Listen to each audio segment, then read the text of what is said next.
Y'all, you know it was work to get here tonight, right? You had to get out the chicken nuggets. You had to review the oven procedures with the hubs. You had to untangle that child from your leg, right? You had to distract him. That's what I do with my daughter. Hey, where's that doll you love so much? Whoopsie, right? Head on out the door. Hey, I want to say a special welcome tonight. First of all, we've got some mamas that are going to be watching on Facebook Live. Woo! Welcome. We know that there's this thing called the flu going around. And so we got some mamas home with sick babies. And then we want to say another special welcome to all of our Spanish-speaking mamas. Thank you for being here. And then y'all, just say thank you to yourself. Thank you, because I made it, right? We get points. We get points for that. My name is Rebecca, and I am married to Greg Bradford. Actually, next Monday, we are celebrating our 19th wedding anniversary. I know I look 21. I know. We have 3 kids. I have a 13-year-old. The bodily gases in the minivan may have been related to that one. He's a boy, and then I have a 10-year-old boy, and I have a 7-year-old little girl. And we attend here at Lake Point. I have been doing women's and girls ministry for over 20 years. You are my people, okay? You're my people.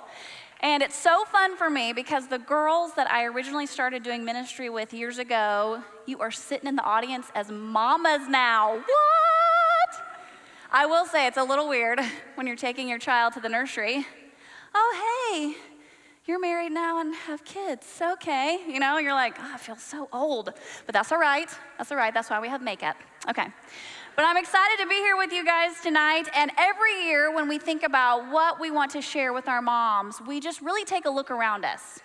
What is happening in the culture? What are the conversations that we're hearing from our mom friends?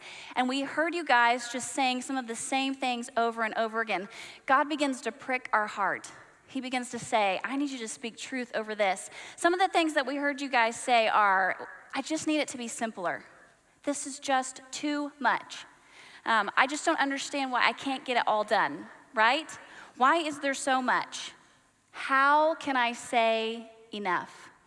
And then when we begin to look around us at our culture, just on Pinterest or things happening in the world today, we begin to see this message coming out, this message that says, you are enough. And we saw it. It's ridiculous how enough you are. Right? Ridiculous. We saw conferences. And here's the thing that I want to challenge you with is sometimes we just assume because we see it, it's true. We assume because a Christian says it, it's true. And what we want to challenge you to do is to take everything that you see and hear and filter it through the gospel. And we want you to do that tonight. We want you to take the things that you hear tonight from this stage, and we want you to filter it through the gospel because that is the only thing that's true. But when you hear this, right, when you hear this all the time, it puts a little pep in your step. It is ridiculous how enough I am. Y'all, then daily life gets in the way, right? And you get to the end of the day and you're like, if I'm so enough, why am I so tired? Right? If I'm so enough, why do my kids act like heathens all day? If I'm so enough, why did my husband not bring me roses tonight? Because I am enough. It happens, right? And you think, wait a second, I don't understand why this message that's supposedly true is not true for me. And I think that's where Satan gets involved. And he begins to speak this whisper to us that maybe it's just you. Maybe everybody else has it all together. Maybe it's just you that doesn't have it together. That is a lonely place to be. A lonely place to be. And we want you to know that we know who is enough. Because when we filter this saying, you are enough, through the gospel, this is what we figure out. That the gospel says that a man was born as a baby to a teenage girl who was young and poor, and he was enough. And that's the reason he came. Because if I was enough, why did Jesus need to come? He came because I was not enough. And he knew that he could come and he could fulfill all the requirements of the law. He could do everything that needed to be done to sacrifice his life on the cross so that I didn't have to try to be enough anymore, to just receive that gift. Just receive that gift. Ladies, right now, just right now, say thank you in your heart to Jesus Christ, who came and did that for us, for you. He is enough. That's the truth of the gospel. That's the truth of the gospel. But we still struggle. We still struggle with, we're hearing this around us. Maybe we're seeing it in people around us. And I'm like, well, how do I make this real for me? How do I say enough in my own life? What's happening? What choices am I making that this is not working for me? And so I decided to bring a few things today, some things that I'm saying enough to. Okay, so let's go way back to teenage world when I came of age to wear makeup. I don't know how many of you did this, but your mama, she took you down to that local beauty counter called Clinique. Anybody? Right here, Clinique, okay? You got the 3-step program, that little bar of soap.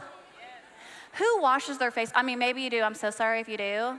But I don't know, that just seems gross, right? Like rub the soap, put it down. No, give me the pump. Let's pump it up, pump it up.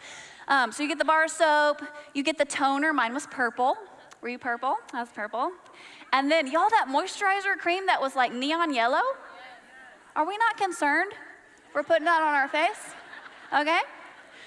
But here's the deal. When my mama took me to the Clinique counter, she introduced me to something else called gift with purchase. Y'all know it. Yes, they know gift with purchase. Okay. I got some gift with purchase for you tonight. You don't even have to purchase. You just get the gift. Clinique. Throw them out. Throw them out. Y'all be catching. Don't hurt yourself. It's got sharp edges. Block your face. Gift with purchase. Here it comes. Yes. That's right. That's right, ladies. Gift with purchase. Okay. So here's the deal. Let's filter this through the gospel. Gift with purchase, it's not free. You bought it, right? You think you're getting it free, but they just done marked it up, so you're paying a little extra. And y'all, when you go to Clinique, you have to spend $29.50, I know this, to get your gift with purchase, but the item that I need is $28. So then I gotta buy a whole nother thing, right? So now I'm spending like $42.50 for the gift with purchase. And here's what happens. Look, y'all, I've had this in my closet. I pulled it out today and I was like, look, there's like bags in here. I did not even know that. I'm telling you, okay? This is what they give you. Okay, here's what happens. You use this eye cream for like a week and you're like, ooh, this is good. But then you run out. And then you gotta go back to buy it for yourself. Do you know how much it costs? $89. Y'all, the $5.99 at Target worked just fine, okay? So gift with purchase, right? We're saying no. We're saying no. I did go to Belk this week and invite them to support our mamas by giving us some free gifts, which is what you got tonight. So thank you, Clinique Counter at Belk and Rockwall. All right, so maybe not all of you have this gift with purchase problem, but I guarantee you got this one. It's called cardigans. Y'all, I've been watching you. You're all wearing them. You got 42 of these in your closet. You've been saving them since 2012. And when you go in a store and you see one on sale, this is what you say, ooh, I don't have that shade of gray, right? Ooh, that one's got pockets. I love pockets, right? You have too many. Okay, say enough to the cardigans. Now, if you're wearing it tonight, there is no shame. No shame. Here's what's really funny is y'all are wearing ones that I have, right? Like you see somebody and you're like, I have that cardigan. Yes. There's a girl in here with yellow stripes on her cardigan. I have that one. We gotta say enough to the cardigans, okay? We just have too many, and it's okay. This is a safe place. It's all right, it's a safe place. Okay, last one. That's what I'm saying enough to. Oh, let's get serious. Mom guilt, right? Okay, here's what happens. We think that everybody is watching us, right? And they're making judgments. Maybe they are. And we think that we have to meet those expectations. And what happens is when you become a mom, It trickles down because now you've got kids and they're watching your kids. And you think that they're making judgments on your kids because there's expectations. And so we end up with this mom guilt because we feel like we have to prove ourselves to those people around us. I have to be nice enough. I have to be good enough. I have to show up enough. I have to text back enough. I have to invite enough. I have to do all these things because I want these people to like me. And here's what's really scary for me is that I feel like as a mom, when I internalize that idea of, man, I don't want to feel guilty, I want to just do everything I can possibly do, it somehow filters down to my kids, and I start to think things about them like, can you just not make a mess? It's so hard to love you when you make a mess. Can you just be easy? Because we think if we're easy, people will love us more. When our kids are out making friends, we're like, be nice to everybody, because if you're nice to them, they'll be nice to you, because we want them to be liked and accepted. And so we start to create this idea with our kiddos where they feel like they're having to earn something, right? My son forgot to have a form signed this week at school, and he called me. He said, hey, Mom, can you come sign this form? And I could hear it in his voice. He was scared to tell me that he had forgotten to get me to sign it because he thought that I was going to be so mad that I had to go out of my way to come up to the school to sign his form. And I thought, I don't want him to feel like that. He's supposed to make mistakes. He's supposed to learn and grow, and I'm supposed to be the one that's there sweeping him up going, we're going to do it again tomorrow, it's okay. But sometimes I think we take this guilt inside of us and it gets so trapped in our heart that we start laying it out on the family members around us, and then it just becomes walking on eggshells in our house. Enough. Enough. If Jesus came to die on the cross and to be enough, then we have to let people around us be who they are. We have to love them for who they are. Romans 5:8 says, while we were still sinners, Christ died for us. He didn't wait for us to get good enough. He didn't wait for us to be perfect. He didn't even wait for us to want him. He just went ahead and died for us. All this stuff is noise. Mamas, it's noise that's all around us. And I was thinking about this week because as a mom, we're so used to noise. My husband will come in from work and the TV will be on and the video games are blaring and the kids and their stuff everywhere. And he's like, how do you not hear everything that is going on in this house? And I'm like, what? The TV's on? What? Because we live in it. It's just a constant thing in our life, this noise. And when we start trying to fill ourselves with perfection, expectations, acceptance, stuff, being liked, making our kids superstars, having that Pinterest birthday party, well-checked stats, right? Who said you're supposed to compare those? My child's in the 95th percentile. My child's in the 12th. Oh, what are you feeding them, right? Y'all, my second kid is not on the chart. You know those lines? He's not on it. He's like up here somewhere, right? Every time I go, she's like, well, he's still up here. Okay, great, you know? But we do that. We compare that stuff with each other. It's noise. It's taking our attention away from what's important. It's distracting us. It's making us chase and strive after something that we think is so important, that will make us somebody, that will make us enough, that will give us that one moment of, I arrived. I'm there. We can't do it. We cannot wake up to a Facebook feed in the morning that tells us what everybody else did yesterday because we get jealous. Even in the Christian culture, if you see a mama post like a Bible verse or something from her quiet time, don't you think this? Oh man, I didn't have my quiet time this morning. There she goes, posting all that spiritual truth up on her Facebook, right? Guess I better go read my Bible. We can't even do that. We can't even celebrate because we're jealous and we're like, oh, I didn't do it. We go to the drop-off line and we see all these kids walking in coats. Here comes our kid in shorts.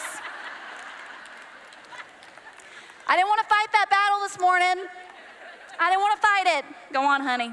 Go on, right? 5 o'clock, starting to get dark outside. Y'all, do you just like feel it coming up your neck at 5?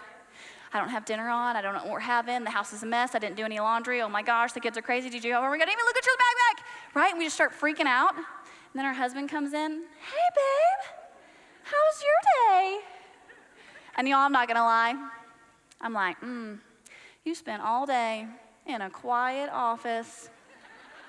You went out to lunch with a friend. Must be nice. Welcome home. See ya. No, just kidding.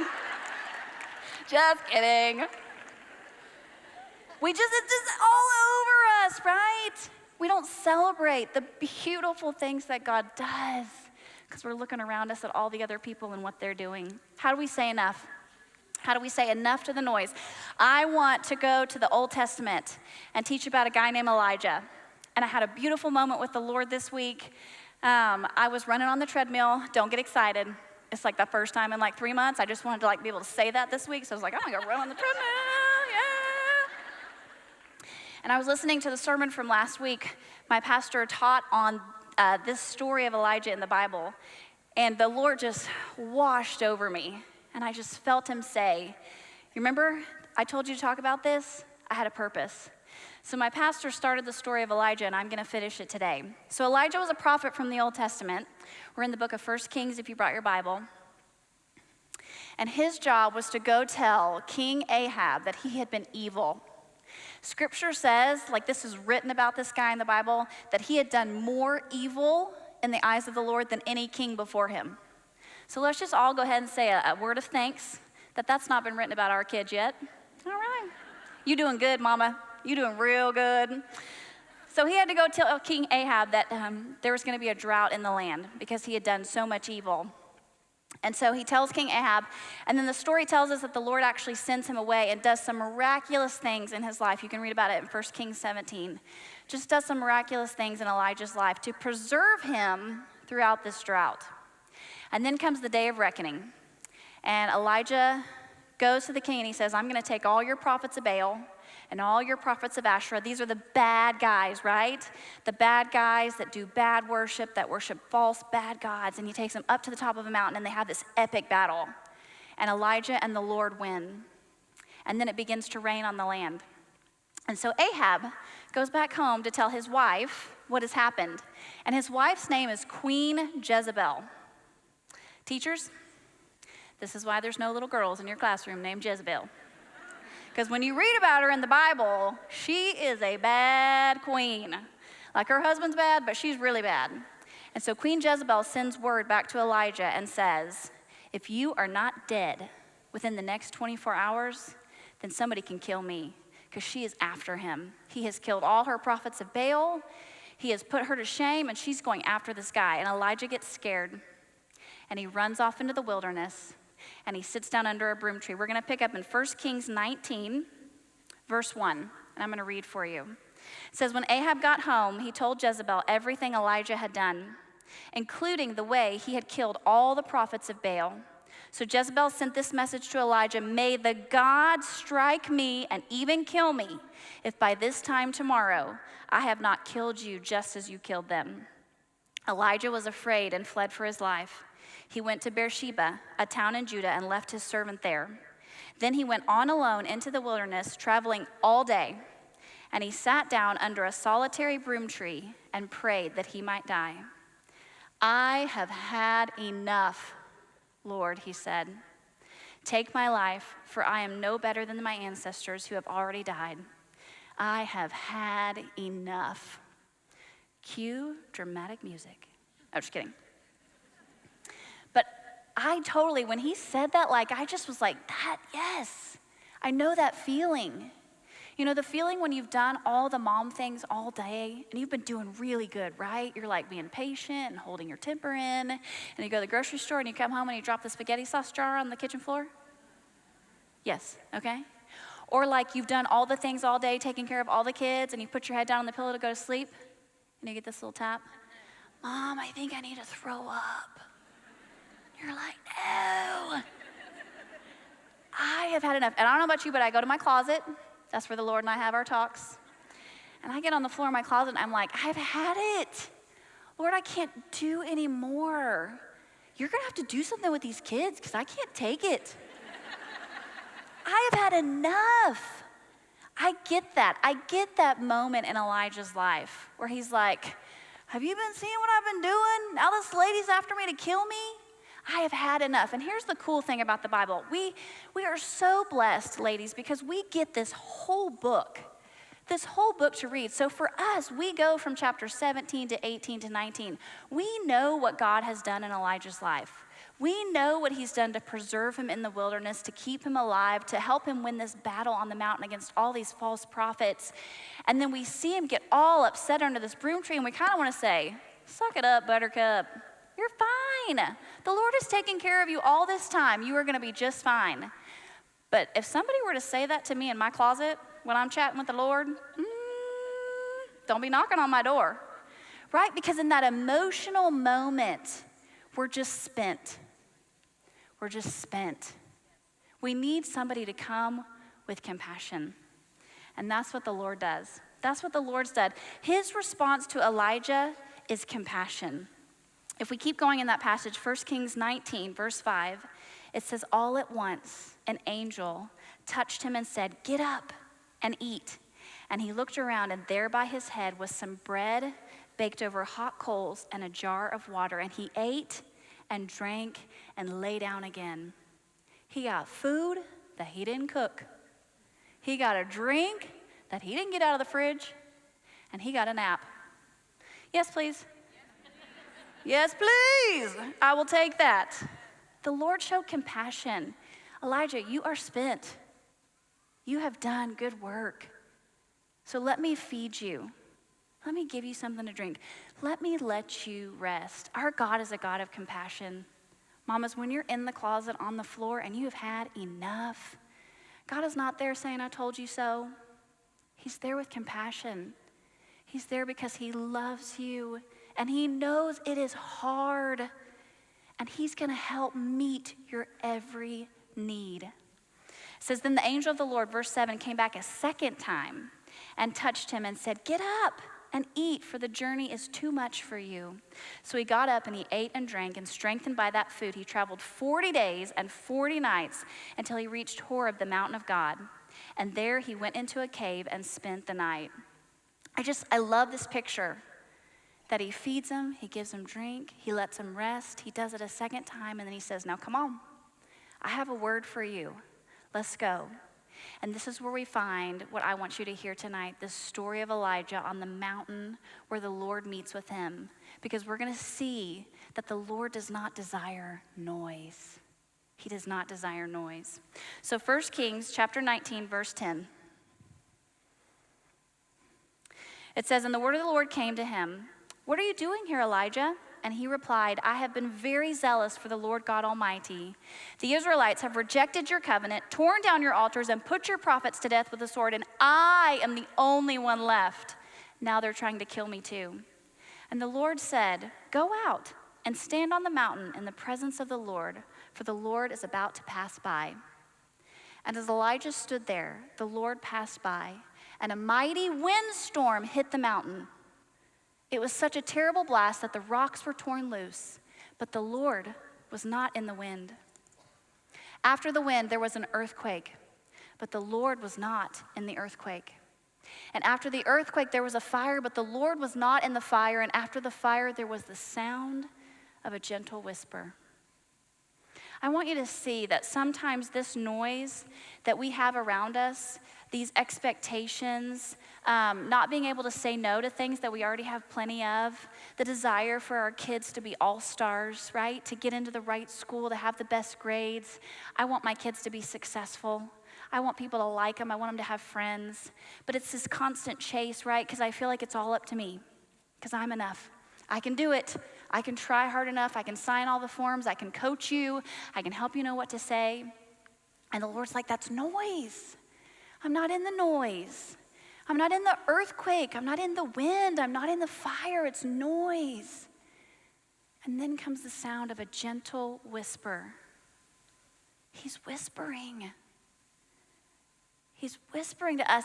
And ladies, I find myself going so hard I don't have time for the whisper.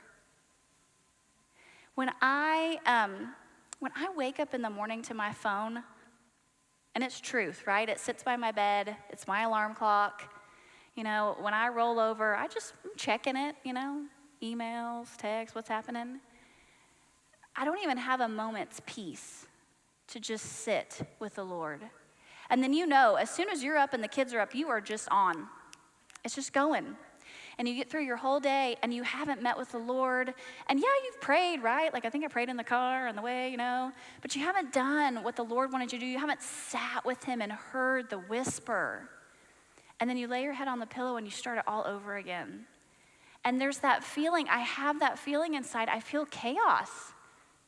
I feel scared. I feel worried. I feel anxious because I'm trying so hard to feed my soul with what the world has told me, with what I saw on Pinterest that day or what a mom friend said at lunch, and all that stuff may be good and well, but it's not the word of the Lord. That is where the truth is. That is where the gospel is. And I really just think that if we just leaned in to that whisper, what do you think we would hear? What do we think we would hear God tell us? I think he would say this: I love you. You're doing such a good job. Hey, guess what? I'm enough. You don't have to be. All those battles you're fighting, I can win that. I can do it. Just stop. Just rest. Feed your soul. Listen to my voice. I think that's what he would say, and I don't stop long enough to hear it. And when I do, that peace of the Lord's presence in my life, it's right there. This is what our kids need to see, because if they constantly see a mom that's chasing something, what are they going to grow up to do? They're going to grow up to chase. But if they see a mom that says, no, let's get back to what's true and right. Let them see you read your Bible. Let them see you pray with them. Let them see you do these things, these spiritual disciplines that put us in the presence of the Lord to hear his whisper. And then that grows those seeds in their heart, and they will grow up one day and they will imitate the things that we do. I remember seeing my dad read his Bible at our kitchen table. I remember my mom saying to me, let's pray about that. Come on, let's not worry, let's just pray about that. And y'all, when I think about my own kids, sometimes that's not my first response. I'm like, tell me more, give me the details. Okay, here's what we're gonna do. Because you think I can fix it. I can do it, I can take care of it, I am enough. He's whispering to us tonight. This is a moment for you to be still and to hear that whisper of the Lord. Just think right now, starting next week, what is something that I could say enough to that would allow me some time with Jesus? What could I say enough to? What's the noise in my life that I could turn off so that if the Lord wanted to tell me something, I was ready to hear it? And it's gonna take sacrifice, right? It's gonna us saying enough to some stuff that we enjoy, to driving through Starbucks and getting coffee, to shopping online, maybe not even to buy, just to look around, to checking your kids' grades just to make sure they got everything turned in. What can we say? No, you know what? I got some time. I'm just gonna sit with Jesus. I'm just gonna let him whisper to me. Here's what I know too, because I feel the pressure, sometimes loneliness. It's just me. Just like Elijah said, Lord, it's just me. I'm the only one that's been zealous for your name. And here's the last verse.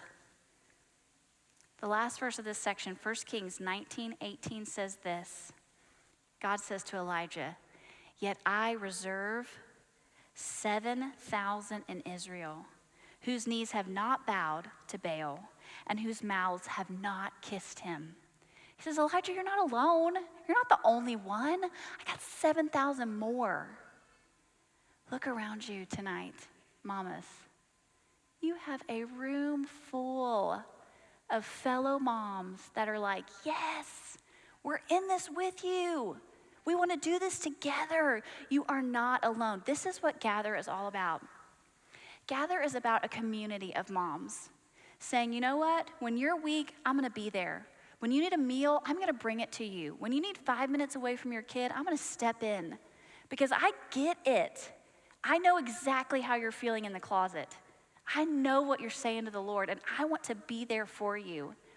Would you just have this burst of hope inside your heart tonight to go, I am not alone. The Lord has given me a room full of moms in my community, my neighborhood, my church, my school, my small group, because they are going to encourage me, and they're going to help me say enough. They're going to help me. I am not going to do this alone. Mamas, we love you. We love you. We are so excited that you have set aside this time to be here tonight to hear from the Lord. And my prayer for you is that you would hear his whisper tonight, that you would hear him speak to you. Let me pray for you. God, thank you so much. God, thank you for fun and laughter, the chance to get together and smile and enjoy each other's company. God, share kid stories, figure out really our kids are normal. Yes, they are. And God, thank you for your word. We get that big picture, God. We get to read the whole thing and see from start to finish how you show up every time. You win the battles. You feed our souls. You understand our hormones, our emotions. God, you love us just like we are. And God, you say to us tonight, I am enough. You don't have to be. Mamas, I am enough. You don't have to be. Thank you. Thank you for your son, Jesus, who came to earth and sacrificed his very life so that we could be in this room today, raising tiny disciples to grow up to be mighty men and women of God. God, whisper to us tonight. Whisper to us your message. Let us hear it loud and clear. It's in your name we pray. Amen.